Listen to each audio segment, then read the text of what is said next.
More succulents. A lot of succulents.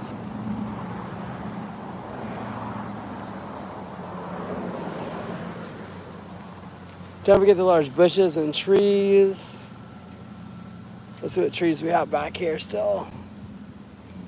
These right here. Ah, your apple trees. Don't forget your wine sap apple trees. Get those in the ground. We've got all kinds of more succulents and trees. Large pots, which of course you can put those in your large pot.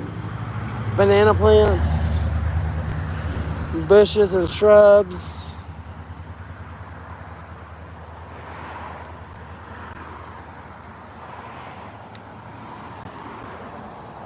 Again, we have the bushes and trees and shrubs and hedges and all of that. Pines.